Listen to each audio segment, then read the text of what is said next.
Hey everybody, welcome back. It's What's for Dinner. Hello. Hope you're all doing great today. Happy Friday. We're extra early today. Yeah, it's only 3:45 Central Not sure Time. why. Yeah, we're just, we were bored. We Because decided to eat. we're over 40, we can do what we want. Oh, that's right. Yeah. The kids are out today. So, anyway, what do we got going on today? Okay, so today's my favorite meal. Super easy. Burgers. And Okay. so when I put mine on my plate, I will scoop up this extra grease and put it in there. This is 70-30 or essentially 73-20, whatever. Extra fat. Yeah, extra fatty burgers. It's my favorite. And we cook them in the pan because of all that grease. Otherwise, you get the flame ups, but also because Teresa likes to scoop the grease up Oh and my pour it over the gosh. burger. So, anyway, We used to have this 3 or 4 times a week. We only have burgers now once a week. yeah, that's true. What happened? I don't know, but Okay. and then last is you like the American cheese on there. Yeah.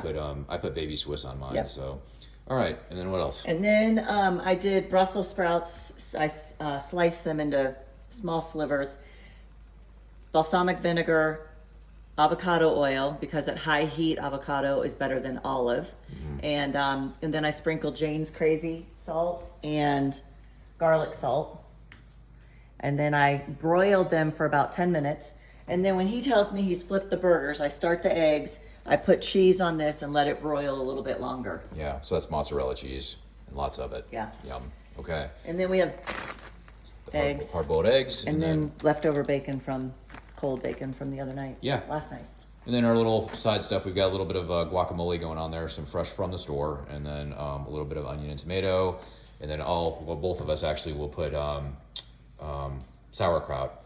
We like the Bubbies, has really good flavor, but we'll put the sauerkraut over top of the burgers. And then Teresa prefers the Redmond's real salt. She just likes the plain salt. And then I usually cover my stuff with the Jane's Crazy mixed up salt. So, anyway, Yeah. will any of this stuff cause your blood sugar and your insulin to spike? And why is that important that it doesn't? Oh gosh, because insulin is the crux of all disease. Insulin makes inflammation, insulin's crux of all disease. Now, my most favorite meal of all time when I was, not eating like this was burgers with a bun, baked beans, mac and cheese, and French fries. If you had that meal, your sugar would spike and your insulin would spike. Because you added in the carbohydrates. Because you added in all that sugar. So remember, sugar's not just Milky Way and Skittles and Captain Crunch cereal, it is carbohydrates. And so So the bread, the French fries, the beans, beans. the Coca-Cola that you have with it, and then also not including dinner, we're talking about oatmeal, pasta, and what do you call bagels, French Oh my toast, gosh. or not French toast, but English muffins, all that stuff. we That's just had no idea. But now if you go get Bush's baked beans and take a spoonful, you'll taste the sugar. brown sugar. It's just so Yeah. sugary. So I titled this, How Do You Treat Hypertension, Diabetes, Fatty Liver, Anxiety, Depression? I could add Alzheimer's and dementia, infertility, polycystic ovarian syndrome, arthritis, sleep issues. There could be so many things. All of those disease states are hyperinsulin states. All of those disease states have in common elevated insulin, and that comes from elevated blood sugar. If you want to cure any of those diseases, watch your insulin. Yeah. So lowering your carbohydrate intake and your sugar intake is a great place to start. Yeah. Yep. It's not that hard. And I was just thinking while I was cooking, I was anticipating talking about this. And in my mind, it just popped up. The audacity of experts to not tell you this, or to be an expert but not know it in this state. Okay, like there was a time I didn't know it either back in like 2010, 2011. But once you learn it, or once you think about it, and now there's so many people going into offices and talking about this, for you to not even go investigate the Krebs cycle, revisit biochemistry, or just slap a glucose monitor on yourself, which we've done, and even the kids, and just see what your eating does, it's audacious. And so you go in to see your provider and you're talking to them and they run some tests on you like hemoglobin A1C, and all of a sudden they tell you you're diabetic.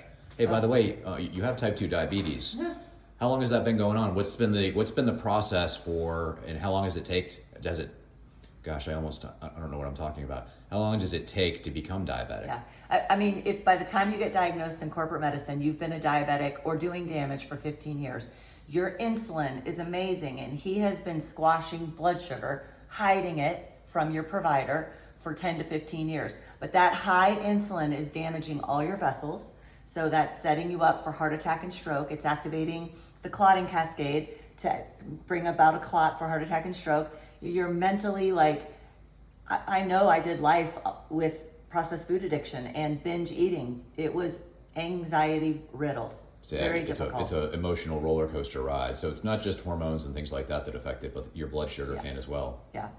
Interesting. So, you're supposed to say, go ask your medical doctor or your nurse practitioner for this advice. But you'd have to first ask them, did you go to extra training for hormones or nutrition? Because you don't learn it in school. So then they're not the expert to ask for that. Yeah. So then you have to go online, and there's tons of free things like our channel and so many other people in this space. Oh, you know what I keep forgetting to mention? Do I need to add anything to that? No, I think you're good. Go ahead. A friend of mine's little sister messaged me a while ago and wanted to know if carnivore was acceptable for her athletic 17-year-old son. And I was like, absolutely. But here's what I told her. If you want to do carnivore, especially for an athlete, you need to go to Anthony Chafee. He's a neurosurgeon in Australia. You need to go to Sean Baker. He's an orthopedic surgeon here in the States. They're athletes and they're carnivore. So for sure, but you need to go to the right people. And again, that's free information. Both of them have podcasts. Yeah, and then someone who's not a medical provider who's really good about that is Zach Bitter, because he's the one who's out there doing the ultra marathons on. I don't remember if it was him they were talking about, but my understanding was, he does it fasted.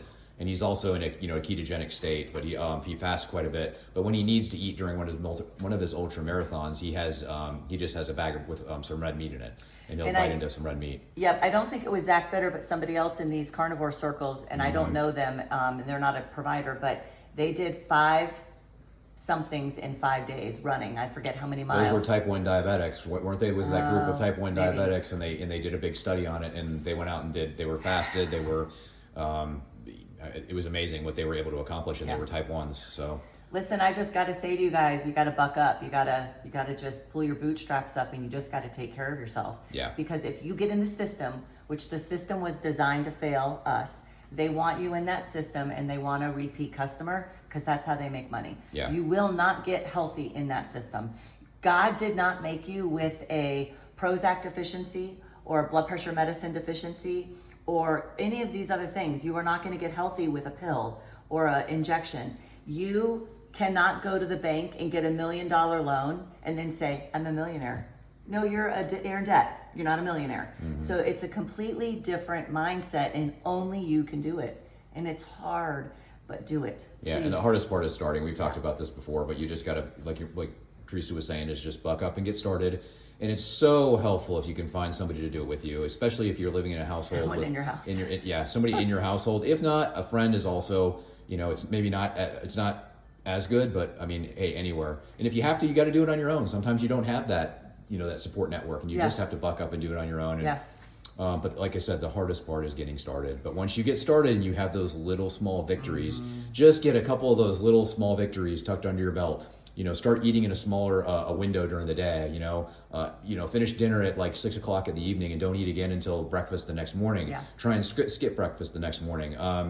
Start cutting out some of the carbohydrates that you're addicted to. Right. Stay if you're a lot of people will mask their addiction with things like coffee.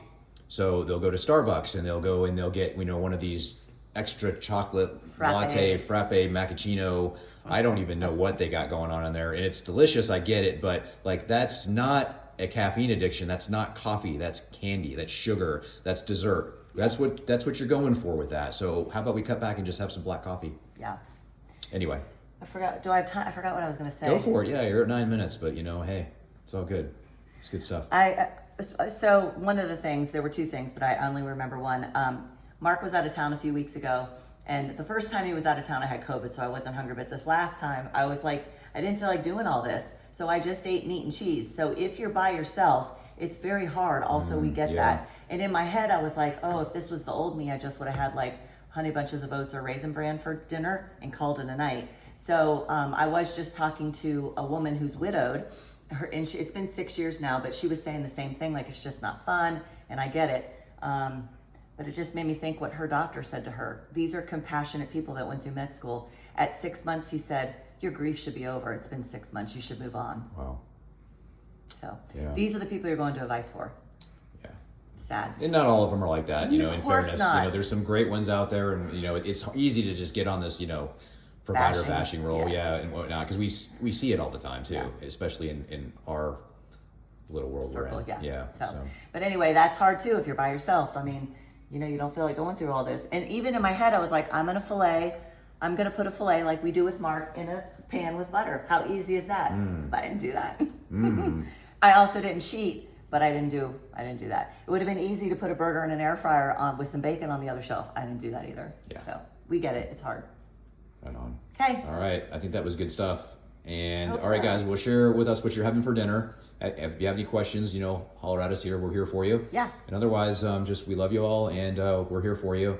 And God bless, and we'll see you next time. Sorry. Bye. Bye.